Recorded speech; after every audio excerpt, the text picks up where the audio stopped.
कर्म क्या है?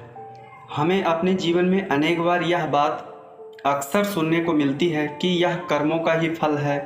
अच्छे कर्मों का फल अच्छा होता है, बुरे कर्मों का फल बुरा होता है, इत्यादि तमाम बातें सुनने को मिलती है। अतः कर्म क्या होता है और किस प्रकार से हमें इसका फल मिलता है?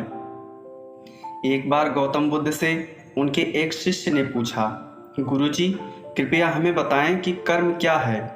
गौतम बुद्ध ने अपने शिष्य से कहा कि कर्म को समझने के लिए मैं तुम्हें एक कहानी सुनाता हूँ। इस कहानी से तुम समझ जाओगे कि कर्म क्या है। एक राजा घोड़े पर बैठकर अपने राज्य का भ्रमण कर रहा था। चारों तरफ भ्रमण करने के बाद वह एक दुकान के सामने आकर रुक गया। रुकने के बाद राजा ने अपने मंत्री से कहा कि मंत्री जी, मालूम नहीं क्यों लेकिन ऐसा लगता है कि इस दुकानदार के लिए कल ही फांसी की सज़ा सुना दूं, इसे मृत्युदंड दे दूं। मंत्री राजा से इसका कारण पूछ पाते, इससे पहले राजा आगे बढ़ गए। मंत्री ने इस बात का कारण पता करने के लिए अगली सुबह भेष बदली और आम जनता का रूप लेकर दुकानदार के पास जा पहुंचा। दुकानदार चंदन की लकड़ी बेचने का काम करता था। मंत्री के द्वारा दुकानदार से पूछा कि उसका काम कैसे चल रहा है। तब दुकानदार ने बताया कि उसका बहुत ही बुरा हाल है। लोग उसकी दुकान पर तो आते हैं, चंदन को सूंघकर उसकी प्रशंसा भी करते हैं, लेकिन खरीदता कोई नहीं। मैं सिर्फ इसी इंतजार में बैठा हूँ कि कब हमारे राज्य के राजा की मृत्यु हो और उनके अंत्येष्टि में मुझसे बहुत सारे चंदन की लकड़ी खरीदी जाएगी और शायद वहाँ से मेरे व्यापार में बढ़ोतरी होनी शुरू हो जाए।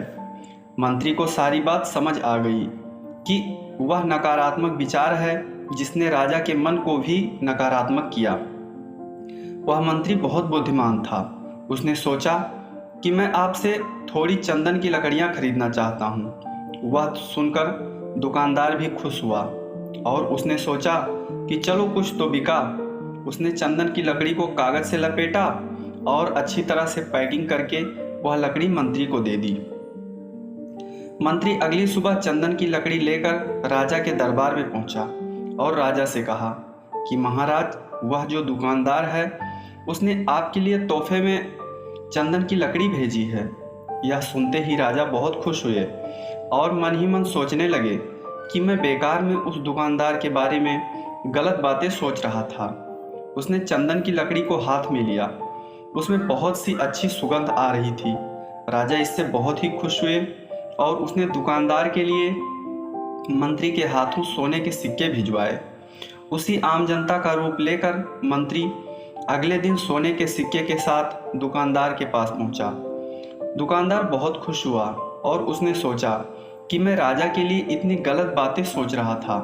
राजा तो बड़े ही दयालु हैं। ये कहानी जब खत्म हुई तब गौतम बुद्ध ने अपने शिष्यों से पूछा कि अब आप बताएं कि कर्म क्या है। शिष्यों ने उत्तर देते हुए कहा कि शब्द ही हमारे कर्म हैं। हम जो काम कर रहे हैं वही हमारे कर्म हैं। जो हमारी भावनाएं हैं वही हमारे कर्म हैं। गौतम बुद्ध ने सभी शिष्यों के जवाब सुनने के बाद कहा, आपके विचार ही आपके कर्म हैं। अगर आपने अपने विचारों पर नियंत्रण करना सीख लिया तब आप महान बन जाते हैं। जब आप अच्छा सोचते हैं तब आपके साथ अच्छा ही होता है। आपके विचार ही आपको अच्छा या बुरा बनाते हैं।